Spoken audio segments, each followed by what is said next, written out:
Oi, oi, eu sou do Netflix para trazer mais um vídeo diferentezinho pra vocês. E eu quero te fazer uma pergunta.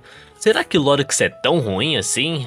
Porque se você anda pelo YouTube aí, você vê vários vídeos de pessoas tacando pau em Lorix, falando como é uma adaptação ruim, como é um filme ruim, sempre ressaltando pontos negativos nesse filme o tempo todo, só pra no final falar uma coisinha boa, só pra dizer tipo, eu não falei só mal do filme, tem isso aqui. O que adianta falar uma coisinha boa se você massacra todo o resto do filme? Já que eu não vi ninguém falando sobre, eu quero falar aqui com vocês e provar que Lorix não é tão ruim.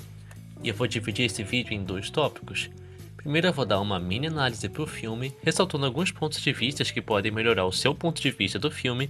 E o segundo tópico pode ser a conclusão. Tipo, é bom de verdade? Enfim, eu vou te mostrar. Bora começar com a análise. Análise. Um contexto aqui para você que nunca viu essa história. O filme se passa em uma cidade totalmente feita de plástico, onde que não existe nada da natureza, não existe árvores. Tudo lá é feito de plástico e as únicas árvores que tem são enfeites e luminárias. Inclusive existe até árvore gamer para você ter uma noção. Mas tá bom, em um mundo onde não tem natureza, como vai surgir o ar? Então, esse carinha aí, esse baixinho, ele vende ar para a população e ele acaba sendo o prefeito por justamente manter a vida da população vendendo ar, já que não existe árvores. Até que o protagonista, o Fred, acaba se encontrando com a garota que ele gosta e ele descobre que a garota que ele gosta ama as árvores, que um dia existiram, mas simplesmente sumiram. Então, nosso protagonista, o Fred, decide que se ele pegar uma árvore, ele vai conseguir um beijo da menina. Então a motivação do filme inteiro para ele conseguir essa semente de árvore é para impressionar uma menina. Meu Deus do céu. Não tem como ignorar os pontos negativos desse filme, mas pulando bastante algumas coisas genéricas e sem graças, a gente chega até na parte principal da história, quando o Fred sai da cidade e acaba encontrando a casa do Sr. Mavelzildo, que é um idoso todo rabugento que decide contar histórias pro Fred pra meio que mostrar pra ele aonde que ele vai conseguir pegar uma semente de árvore pra ele impressionar a tão sonhada garota que ele quer pegar. E aí que a história fica interessante, e aí que eu posso te provar que a história de Lorix não é tão ruim, focando muito mais no Sr. Mavelzildo quando ele era jovem, e também do Lorix, que era uma relação boa e consegue até ter umas críticas boas pra sociedade. E eu tenho uma coisa para ressaltar aqui. Não espere desse filme coisas simplesmente incríveis, porque não é um filme para ser dramático, não é um filme para ser adulto, é um filme simples para vender bonecos fofos. A Illumination sempre faz isso. Então a gente não pode esperar muito de um filme desse, mas ao mesmo tempo não tem necessidade de ficar só criticando o filme. É uma história simples, é igual a história do Mario, é só para entreter, uma comédia básica e até dar de uma forma simples uma breve crítica social para as crianças. Mas vamos continuar. A gente descobre que o Sr. Mavelzildo saiu de casa para procurar um novo negócio, até que ele encontra uma floresta gigante, cheio de árvores com algodão, que eu esqueci o nome, mas eu acho que é trufas. Ao chegar na floresta, ele se depara com vários animaizinhos da floresta. Vários não, né? Porque parece que essa floresta tem 3 tipos de bicho: pato, urso e peixes que saem da água. Só não pergunte o porquê. Aí, como um bom ser humano em contato com a natureza, o Sr. Mavelzildo acaba interferindo na vida animal, dando marshmallow para os ursos comerem. O que é uma coisa que acontece muito na vida real, né? Porque eu nunca dei comida para um animal silvestre. Delícia, né? Quem sou eu para criticar? Até que o Sr. Mavelzildo decide que ele vai finalmente botar seu plano em prática e derrubar uma árvore para conseguir as folhas de algodão dela para fazer uma engenhoca dele lá que ele estava pensando em fazer.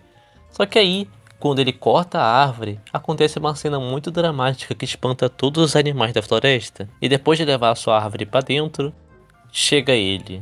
O caramba do Lorix, gente, o Lorix. Que ele é o guardião que fala sobre as árvores. Então, Lorix e Sr. Mavelzildo têm uma discussão bem séria, ao ponto de toda a floresta se voltar contra o Sr. Mavelzildo e até que eles entram em um acordo de trégua, vamos dizer assim. Até que eles ficam nessa briguinha e ninguém se decide muito bem, e o Sr. Mavelzildo vai dormir. Então o Lorix tem uma brilhante ideia. vamos expulsar ele daqui. Como, você se pergunta? Simples, joga a cama dele num rio. E ele só se preocupou porque tinha um urso dentro da cama. Ótimo trabalho, Lorax. Então, depois de quase retirar a vida do Sr. Mefesildo, eles acabam fazendo uma amizade. E a gente vê isso durante o filme, que começa com um pouco de briga aqui e ali, mas depois eles vão se entendendo, principalmente quando o Sr. Mefesildo promete não cortar mais nenhuma árvore. O Sr. Mefesildo coloca seu plano em prática para vender as suas Sneeds, que era basicamente o produto que ele fez com a árvore, e já que ele já cortou e falou que não ia cortar mais, não tinha problema, né? Ele tentou vender para a cidade, mas ninguém gostou. Todo mundo tirou sarro dele e ele se sentiu um fracassado por não conseguir pegar nenhuma venda. Então ele volta pro Lorax e desabafa com ele. E essas pequenas coisas vai evoluindo a amizade deles. Você sente isso, porque o Lorax se importa realmente com o seu Mefesildo. E isso é bonitinho de se ver. Mas depois disso, a população inteira da cidade vai atrás de seu Mefesildo para cobrar ele de fazer mais Sneeds. Porque eles gostaram do produto, um pouco hipócrita e do nada, realmente. Mas você só aceita e segue o roteiro. E agora que a demanda aumentou, ele decide chamar a sua família para produzir mais Sneeds e mais dinheiro. E inclusive nesse momento acontece uma das melhores cenas do filme. Eu te dou um supapo! Peraí, você não vai bater numa mulher, não é? Isso é uma mulher? Aqui podemos ver como o Sr. Mefesildo é influenciável aos pouquinhos. Porque ele mesmo diz que a família dele nunca ligou para ele. E agora que ele conseguiu um trabalho que dá dinheiro, parece que a família dele do nada começou a amar ele. Até aí parecia que não tinha problema, né? Talvez vai que eles mudaram de ideia, viram esperança no menino. Tá, vamos deixar assim. Até que a ganância dessa família começa a consumir mais o Sr. Mefesildo, quando eles começam a pressionar ele para cortar árvores, e acaba quebrando a promessa do Lorax. E o Lorax vai atrás dele, perguntar pro Mefesildo por que ele tá assim. E ele não é assim. Ele não é ruim. Então, o Sr. Mefesildo se questiona disso porque ele não acha que ele é ruim. E aí começa uma das melhores músicas do filme inteiro. Será que eu sou tão ruim assim? Inclusive, é a inspiração pro título desse vídeo. E não me surpreende essa música fazer sucesso a 11 anos depois dela ser lançada, porque ela é muito boa.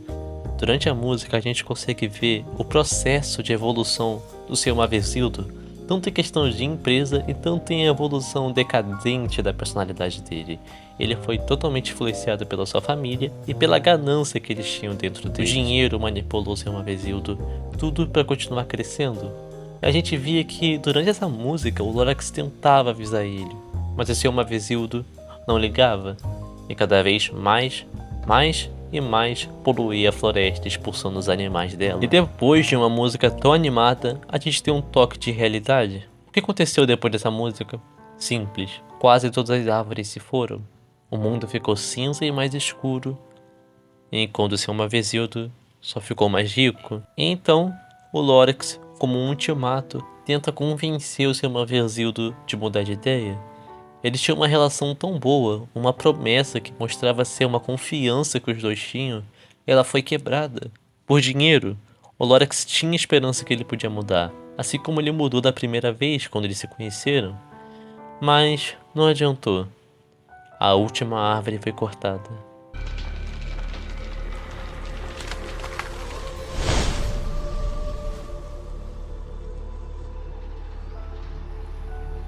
Tudo pela ganância de um único homem. Se o filme fosse só isso e acabasse aí, eu acho que ele ia ser muito melhor. Talvez um dos melhores filmes da Illumination. Ele tem muita história envolvendo Ted, Fred, sei lá, esse protagonista aí que eu disse que eu não ligo. Como eu quero melhorar o filme, eu vou só cortar a outra parte. Se você quiser saber, vá ver o filme também. Não... E agora vamos para a conclusão. Conclusão? Sim. Antes que alguém pergunte, eu já vi o filme original, que foi feito lá em 1972, bem antigo, que foi um filme feito pela TV pelo próprio Dr. Seuss, o criador original. Então, dá pra se entender esse desgosto que as pessoas têm com o filme Lorax de 2012, da Illumination. Porque se você usar como comparação o Lorax de 92 e o Lorax de 2012... meu Deus, é uma diferença gritante. O Lorax de 72 é muito mais uma crítica social e ela aborda assuntos bem sérios, até porque o Dr. Seuss queria realmente ensinar para as crianças alguma coisa durante as leituras infantis, mas de um jeito que não ficasse tão pesado assim. Então sim, as histórias são maduras, mas elas também têm toques infantis para não deixar as crianças entediadas. E dá para entender porque isso foi um sucesso. Então, em comparação aos dois, o de 72 é realmente melhor, mas isso não vai significar que o novo Lorax não é ruim, porque sim, ele é bem reduzido, mas tem tantos vídeos aí falando mal de Lorax, tacando hate nele, falando que é uma das piores adaptações, mas eu acredito que tem coisa muito pior por aí, como por exemplo o filme dos emojis, Mundo Estranho, ou até a série da Velma são coisas bem piores do que Lorax. Lorax tem músicas incríveis e, como eu te mostrei, um desenvolvimento de personagem, pelo menos entre o Seu Mavesildo e o Lorax, um desenvolvimento muito bom, que se o filme só tivesse a história do Seu Mavesildo e o Lorax, assim como o original, ia ser muito melhor e com certeza não ia sofrer esse hate. Eu entendo as pessoas não gostarem, eu entendo você não gostar, justamente por ser muito infantilizado, principalmente as partes que não tem o seu Mavesildo e o Lorax lá naquela cidade de plástico, que é só uma baboseira, um negócio sem nexo e sem graça. Então sim, eu entendo a sua opinião, que é diferente da minha, e eu só fiz esse vídeo aqui pra dizer que... será que Lorax é tão ruim assim? E a minha resposta é... não, não é tão ruim assim. Só depende da sua opinião. Uau! Enfim, né? Esse é o Luiz Netflix e bye bye.